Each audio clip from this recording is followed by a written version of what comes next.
मैं वीरेंद्र कुमार सिंह, प्रवक्ता राजकीय जुबली इंटर कॉलेज गोरखपुर। आज भौतिकी की इस कक्षा में अध्याय 5 चुंबकत्व एवं द्रव्य पर हम लोग अध्ययन करेंगे। आपके अध्ययन की सुगमता को दृष्टिगत रखते हुए हमने इसको 3 भागों में बांटने का प्रयास किया है। पहले भाग के अंतर्गत छड़ चुंबक और उसकी परिभाषा, चुंबकत्व एवं गाउस का नियम, दूसरे भाग के अंतर्गत भूचुंबकत्व, चुंबकीकरण एवं चुंबकीय तीव्रता, और लास्ट में तीसरे भाग के अंतर्गत पदार्थों के चुंबकीय गुण और स्थायी चुंबक एवं विद्युत चुंबक के बारे में अध्ययन करेंगे। तो आज का व्याख्यान हमारा इस अध्याय का भाग 1 पर आधारित है, जिसके अंतर्गत हम लोग छड़ चुंबक और चुंबकत्व एवं गाउस का नियम का अध्ययन करेंगे। आगे अध्ययन करने से पहले हम लोग देख लेते हैं कि हमारे शिक्षण के बिंदु क्या होंगे। तो पहले हम आपको इसकी एक प्रारंभिक जानकारी देंगे, यानी वो भूमिका के अंतर्गत आएगा। दूसरा, छड़ चुंबक क्या होता है हम उसके बारे में जानकारी देंगे। तीसरा, चुंबकीय क्षेत्र रेखाएं क्या होती हैं हम उसके बारे में जानकारी देंगे। छड़ चुंबक का एक धारावी परिनालिका की तरह व्यवहार और ये किस तरह से काम करता है इसके बारे में बताएंगे। एक समान चुंबकीय क्षेत्र में द्विध्रुव बताएंगे, स्थिर वैद्युत अनुरूप, और लास्ट में चुंबकत्व तथा गाउस का नियम बताएंगे। अब हम लोग आते हैं, जैसा कि आप लोग पूर्व के अध्याय में पढ़े होंगे, गतिमान आवेश और चुंबकीय क्षेत्र के अंतर्गत गतिमान आवेश के कारण चुंबकीय क्षेत्र है। आप ये भी जानते हैं कि जब किसी धारावी परिनालिका में हम धारा प्रवाहित करते हैं तो वह एक चुंबक की तरह व्यवहार करती है, और उस धारावी परिनालिका के कारण उसके अक्षीय रेखा पर आपने चुंबकीय क्षेत्र की गणना भी किया होगा। आप साथ ही साथ एक वृत्ताकार धारावाही चालक के कारण चुंबकीय क्षेत्र भी देखे होंगे, और उस वृत्ताकार धारावाही चालक के अक्ष पर उससे कुछ दूरी पर चुंबकीय क्षेत्र की गणना भी किया होगा। ठीक है, तो सबसे पहले हम लोग देखते हैं चुंबक क्या है। सबसे पहले देखा जाए तो ये जो चुंबक की बात करते हैं हम लोग, ये चुंबक या चुंबकीय परिघटना प्रकृति का एक सार्वभौमिक घटना है। यह गैलेक्सी हो या परमाणु हो या जीव जंतु हो, भांति भांति के स्रोतों से भांति भांति के प्रकार के रूप में ये विद्यमान है। सबसे पहले एशिया माइनर के मैग्नीशिया नामक स्थान पर एक काले भूरे रंग का पत्थर पाया गया था, और इसकी जो पहचान कराई थी वहाँ के वो गडेरियों ने कराई थी। इस काले भूरे रंग का जो पहचान हुआ था, इसके अंदर एक गुण विद्यमान था कि लोहे के छोटे छोटे टुकड़ों को ये अपनी ओर आकर्षित करता था। इसका नाम था मैग्नेटाइट, जो कि लोहे का एक अयस्क है। और साथ ही साथ आज का जो हम लोग मैग्नेट शब्द पढ़ते हैं, वह मैग्नेट शब्द इसी मैग्नेटाइट का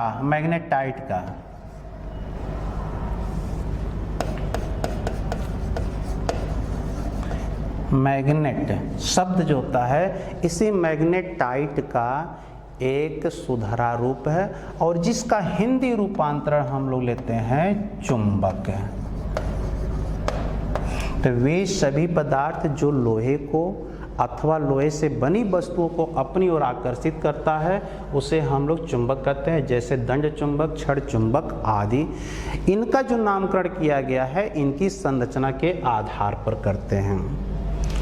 चुंबकीय ध्रुव, अगर कोई भी आप चुंबक लेते हैं, जैसे मान लीजिए आपने एक छड़ चुंबक ले लिया, इस छड़ चुंबक के सिरों पर 2 बिंदु ऐसे होते हैं जहां के चुंबकीय क्षेत्र अन्य की अपेक्षा सबसे अधिक होता है, यानी उसकी आकर्षण शक्ति अधिकतम होती है इन बिंदुओं को, इसे ही ध्रुव कहते हैं। चुंबक के 2 ध्रुव होते हैं, एक होता है उत्तरी ध्रुव जिसे हम लोग नॉर्थ पोल कहते हैं, एक होता है दक्षिणी ध्रुव जिन्हें हम लोग साउथ पोल कहते हैं। इसे क्रमशः यन और यस के द्वारा प्रदर्शित करते हैं। ठीक है, तो ये हो गया आपका चुंबक के बारे में। अब आप लोग देखिए चुंबक संबंधी आम धारणा क्या है।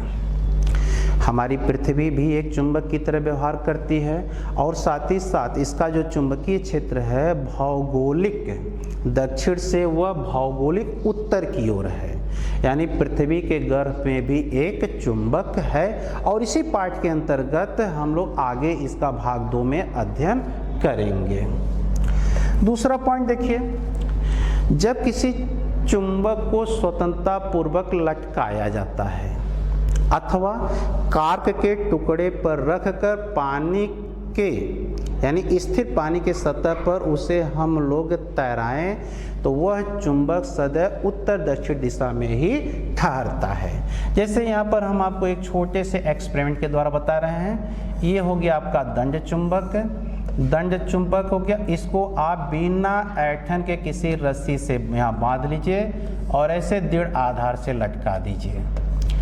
जैसे ही दृढ़ आधार से आप लटकाएंगे कुछ समय के पश्चात आप देखेंगे कि यह उत्तर दक्षिण दिशा में ही ठहर जाता है। तो चुंबक का वह सिरा जो भौगोलिक उत्तर की ओर होता है उसे हम लोग नाम देते हैं उत्तरी ध्रुव, और जो सिरा भौगोलिक दक्षिण की ओर होता है उसे हम लोग नाम देते हैं दक्षिणी ध्रुव। तो इस तरह से ये भी क्लियर हो गया कि चुंबक के 2 ध्रुव होते हैं, उत्तरी ध्रुव और दक्षिणी ध्रुव।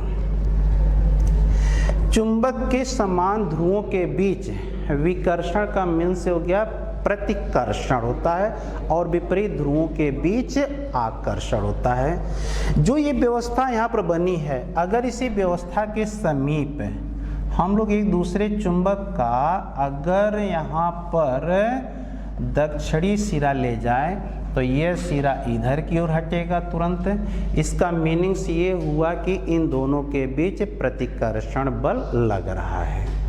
लेकिन अगर इसके विपरीत यहाँ पर हम लोग उत्तरी सिरा लाएं, एक चुंबक का कौन सिरा लाएं? उत्तरी सिरा, तो ऐसी स्थिति में आप देखेंगे कि दोनों के बीच यहाँ आकर्षण बल होगा। कैसा बल लगेगा? यानी ये सिरा इधर की ओर खींचा चला जाता है।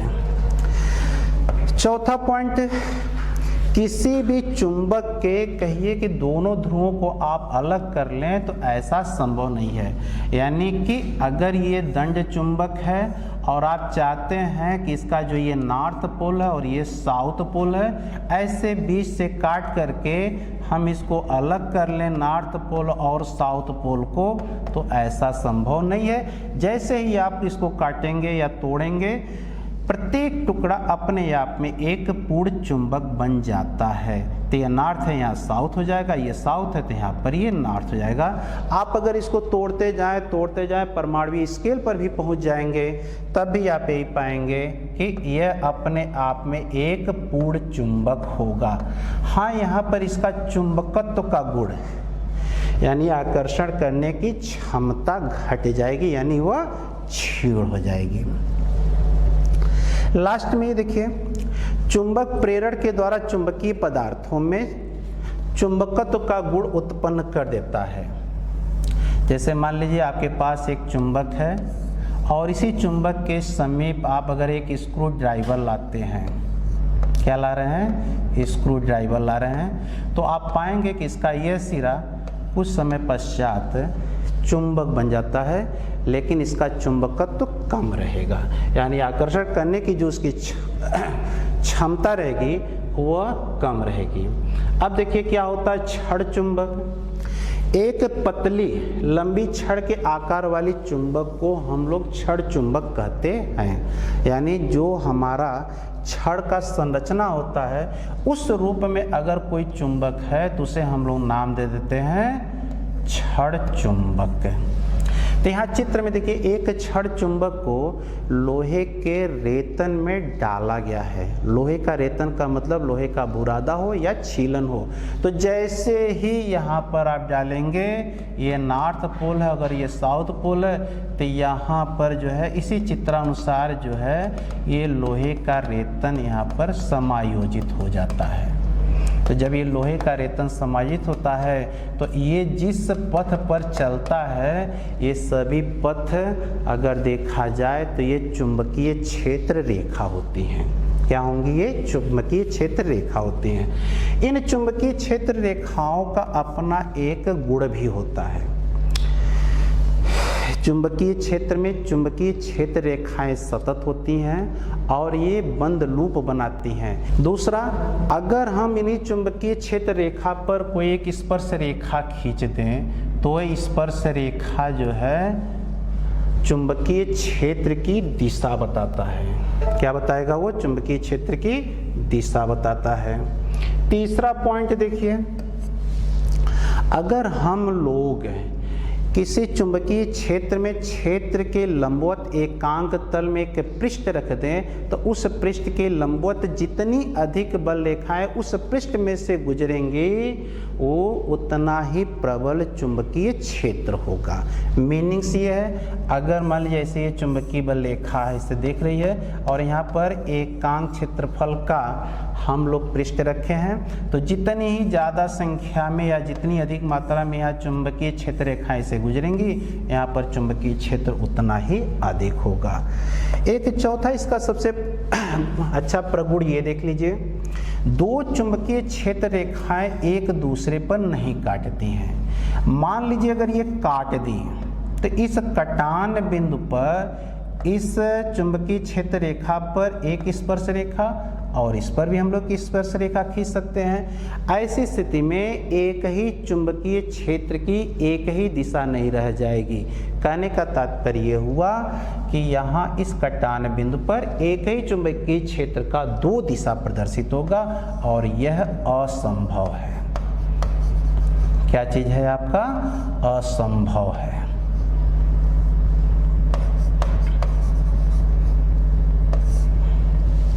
ये असंभव हो जा रहा है।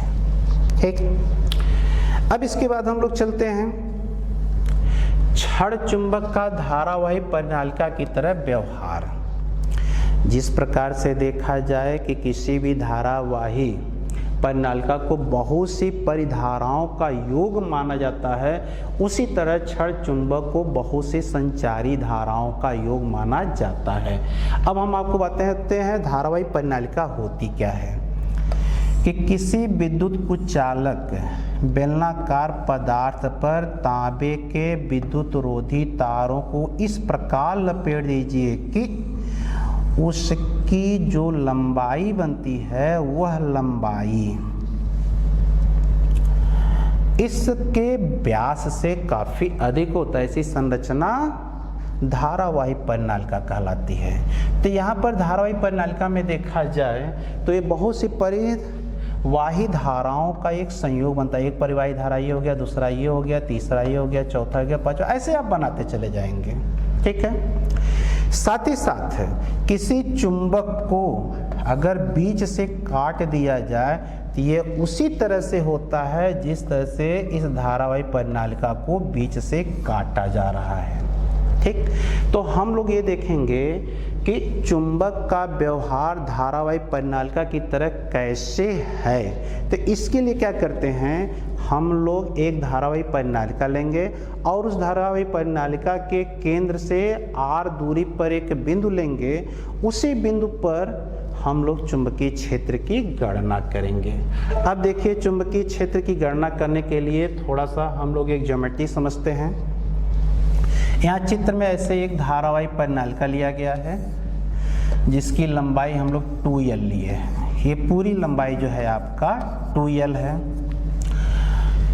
ये इसका ज्यामितीय अक्ष है और इसी के केंद्र O से यहाँ कुछ दूरी यानी r दूरी पर एक बिंदु हम लोग P लिए हैं। चित्र में देखिए P लिए हैं और इस बिंदु P पर इसी धारावाही परिनालिका के कारण चुंबकीय क्षेत्र ज्ञात करना है। ये मान लेते हैं कि धारावाही परिनालिका में फेरों की संख्या यानी प्रति एकांक लंबाई में फेरों की संख्या स्मॉल n है और साथ ही साथ इसकी जो त्रिज्या है यहाँ से लेकर ये आपका स्मॉल a है।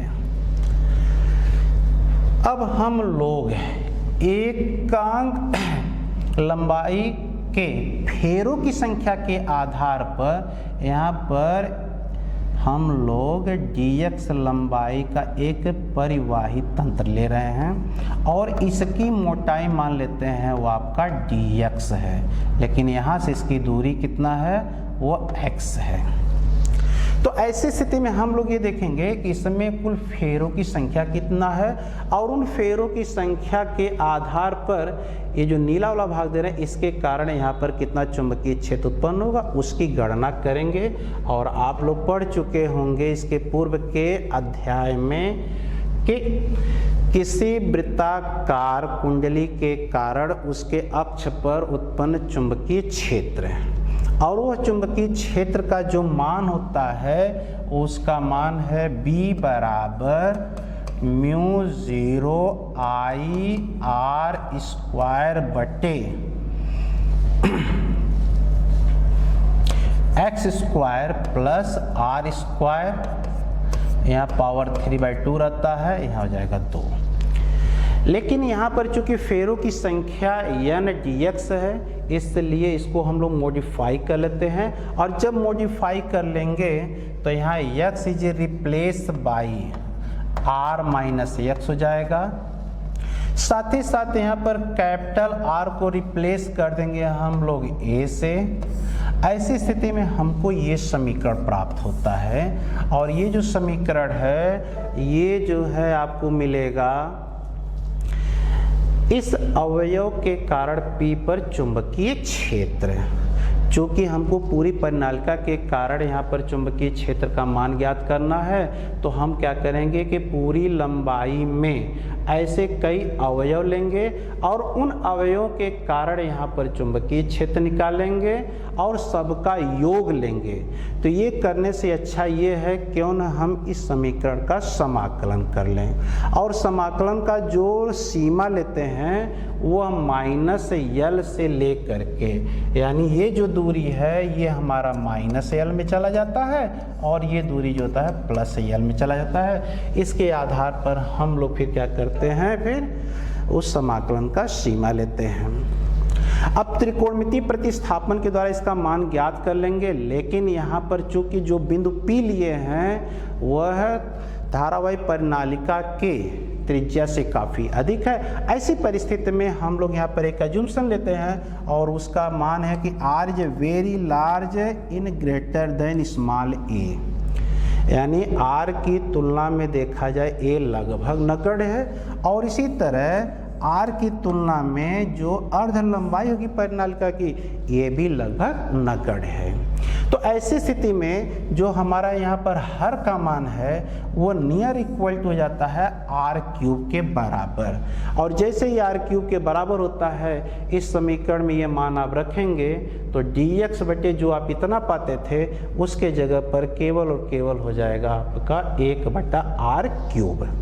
तो चूंकि समाकलन से r³ स्वतंत्र है इसलिए हम इसको बाहर खींच लिए हैं। बाहर खींचने के पश्चात समाकलन में बचता है -L से लेकर +L तक dx, और आप समाकलन में पढ़े होंगे integration of dx is equal to होता है x -L से ये +L तक है तो -L से लेकर +L तक। अब हम लोग इसका जो है लिमिट रख देते हैं तो पाएंगे x के प्लेस पर आपका आ जाएगा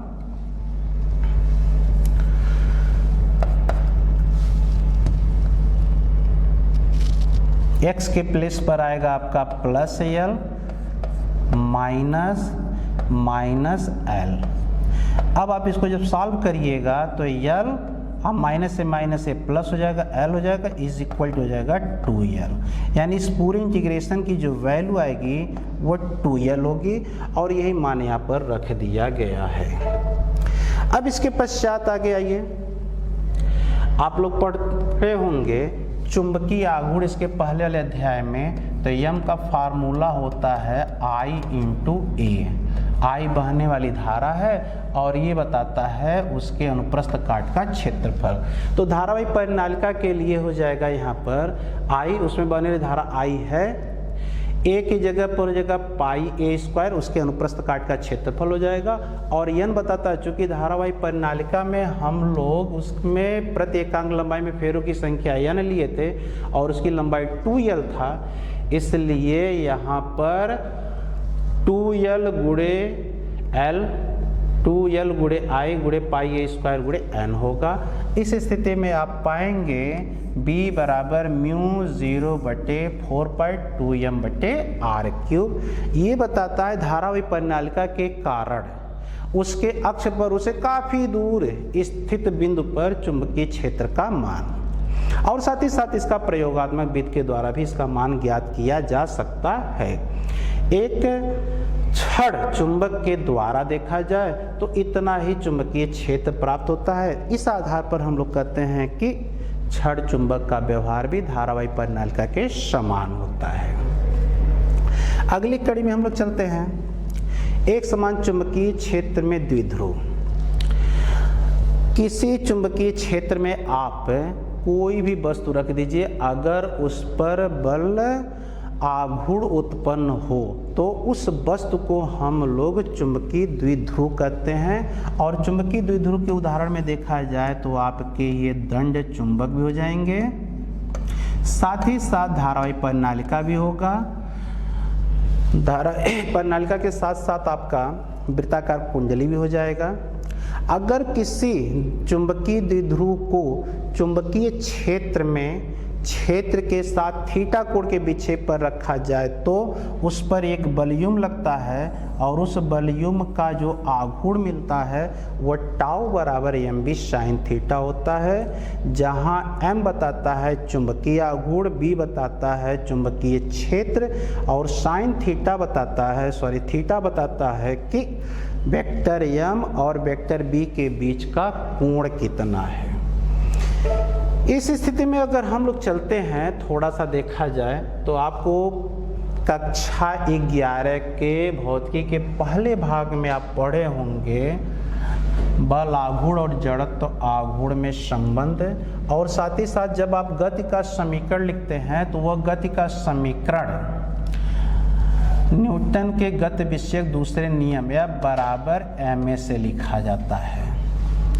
तो यहाँ पर हम लोग क्या किए हैं कि संतुलन की अवस्था में आई d2 थीटा बटे dt स्क्वायर इक्वल हो जाता है -mb साइन थीटा। यहाँ पर एक प्रत्यानयन आघूर्ण है, जो प्रत्यानयन आघूर्ण विस्थापनकारी आघूर्ण को संतुलित करता है। तो ऐसे स्थिति में हम लोग देखेंगे इसी समीकरण को जब सिंप्लीफाई करते हैं जो साइन थीटा आता है, और उस साइन थीटा को देखा जाए तो सूक्ष्म कोणों के लिए sine theta nearly equal to theta, जो ये लेते हैं फर्स्ट आर्डर थियरी से लेते हैं। फर्स्ट आर्डर थियरी के कारण देखा जाए तो यहाँ पर जब इसका प्रसार करते हैं तो हम लोग को मिलता है, लेकिन ध्यान रहे ये थीटा का मान छोटा होना चाहिए।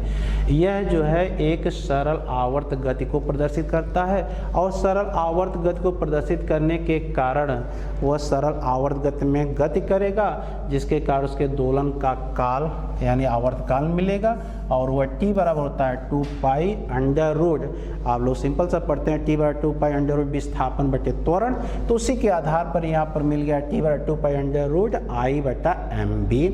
इसी के आधार पर दोनों पक्षों का वर्ग करके b का मान जब निकालेंगे तो b बराबर हो जाता है 4 पाई स्क्वायर आई बटे mt स्क्वायर, और इस समीकरण की सहायता से आप चुंबकीय क्षेत्र की गणना कर सकते हैं।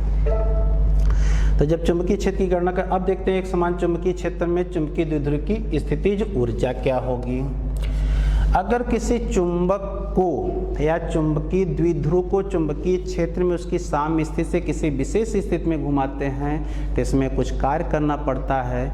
यही किया गया कार्य उसमें स्थितिज ऊर्जा के रूप में संचित हो जाता है। स्थितिज ऊर्जा के लिए जो व्यंजक मिलता है um बराबर टाउ डी थीटा, क्योंकि हम लोग पढ़ चुके हैं कार्य के लिए कार्य बराबर होता है बल गुणे विस्थापन।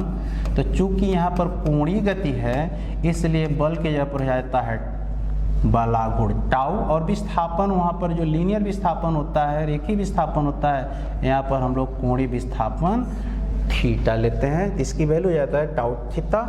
अब इसके आधार पर जब हम लोग इसका समाकलन करके मान निकालते हैं तो यू एम बराबर ए एम कॉस थीटा प्राप्त हो जाता है। या एक तरह से कह सकते हैं कि वेक्टर रूप में इसको आप लिख सकते हैं यू एम बराबर minus vector M dot vector B.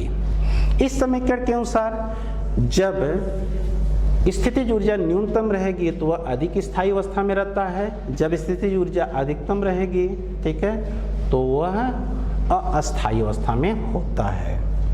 अब आगे आपको बताते हैं स्थिर वैद्युत अनुरूप क्या होता है।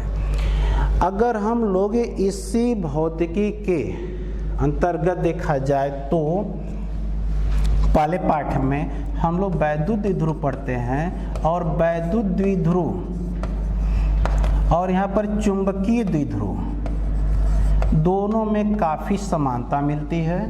तो वैद्युत द्विध्रुव के कारण वैद्युत क्षेत्र चाहे अक्षीय स्थिति में हो या निरक्षीय स्थिति में, ये सब ज्ञात करने के लिए हम लोग उसी समीकरण में कुछ प्रतिस्थापन करते हैं और उसी प्रतिस्थापन को स्थित वैद्युत अनुरूप करते हैं। तो वहाँ हम लोग वैद्युत क्षेत्र के स्थान पर अब यहाँ चुंबकीय क्षेत्र, वहाँ द्विध्रुव आघूर्ण के स्थान पर यहाँ चुंबकीय द्विध्रुव आघूर्ण रखेंगे, जो वहाँ पर 1/4 पाई एप्सिलॉन 0 रखते थे, अब यहाँ पर 4 पाई और म्यू 0/4 पाई रखेंगे। तो ऐसी परिस्थिति में हमको देखिए एक टेबल जैसा मिल जाएगा यहाँ पर द्विध्रुव आघूर्ण के लिए, ठीक है, तो वहाँ पर P था, यहाँ पर M हो जाएगा। अक्षीय क्षेत्र के लिए चुंबकीय क्षेत्र, निरक्षीय के लिए मिल जाता है बाह्य क्षेत्र का बल आघूर्ण, और बाह्य क्षेत्र में स्थितिज ऊर्जा के लिए इस तरह से समीकरण प्राप्त हो जाते हैं। लेकिन ध्यान रहे जो वहाँ पर आपने U यूज किया था उसकी जगह पर यहाँ पर B, जो वहाँ पर P लेते थे यहाँ पर M लेंगे, और जो वहाँ पर आप 1/4 पाई एप्सिलॉन नॉट लेते थे वो म्यू 0/4 पाई आप यहाँ लीजिएगा। तो इस तरह से आपको एक साढ़े नुमा मैंने बता दिया प्राप्त हो जाता है। और अब सबसे लास्ट में ये देखेंगे कि चुंबकत्व एवं गाउस का नियम क्या कहता है। चुंबकत्व और गाउस का नियम, तो सबसे पहले हम लोग जो गाउस का नियम पढ़ चुके हैं स्थिर वैद्युतिकी में, उसके अनुसार ये कहता है कि किसी बंद पृष्ठ से होकर गुजरने वाला कुल वैद्युत फ्लक्स उस पृष्ठ से परिबद्ध आवेश का 1/ε0 गुना होता है। तो ऐसी परिस्थिति में जब हम लोग चुंबकीय द्विध्रुव की बात करेंगे तो चुंबकीय द्विध्रुव में 2 ध्रुव होते हैं, लेकिन दोनों ध्रुवों को अलग नहीं किया जा सकता है। उसी के सदृश में जब यहाँ हम बात करेंगे तो चूंकि वहाँ पर वैद्युत फ्लक्स फाई ई होता है और उसका मान जो निकालते हैं vector E dot delta vector S के आधार पर, तो इसके आधार पर यहाँ पर मिल जाएगा delta phi equal to vector B dot delta S. और जब हम लोग यहाँ पर कैलकुलेशन करके पूरा देखेंगे तब पा जाते हैं यहाँ पर भी चुंबकीय flux phi B is equal to 0 होता है। मीनिंग्स ये है कि किसी बंद सतह से गुजरने वाला चुंबकीय फ्लक्स हमेशा शून्य होता है।